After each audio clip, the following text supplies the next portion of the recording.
Hello all you wonderful Z200 and NX800 users.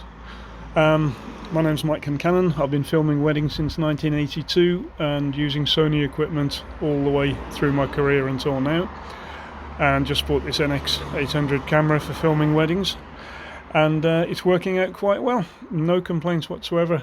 There are, however, a couple of things that Sony need to sort out, and one thing that I've tried for the last 3 weddings, I've filmed the last 3 weddings in fully automatic.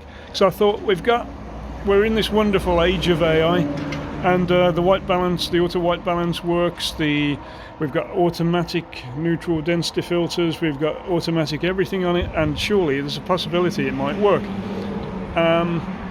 So I did film the last 3 weddings in automatic.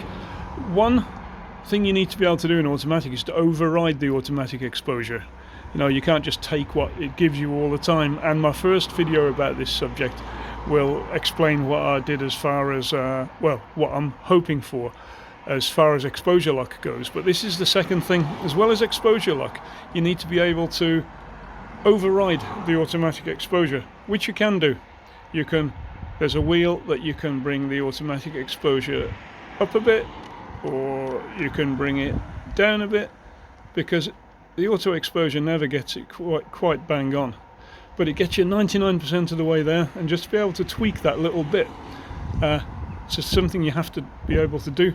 At the moment, the only wheel that's programmable to do this is this tiny little thin narrow wheel that's almost hidden under the camera.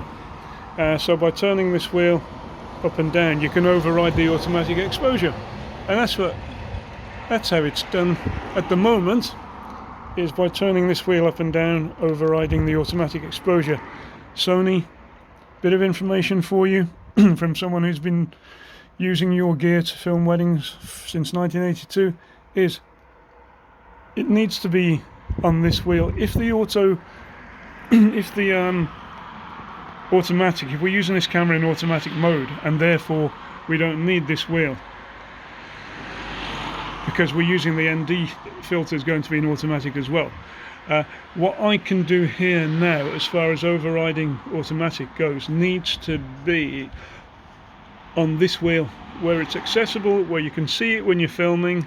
That's the reason for the day glow around this wheel, is because my head is up here when I'm filming.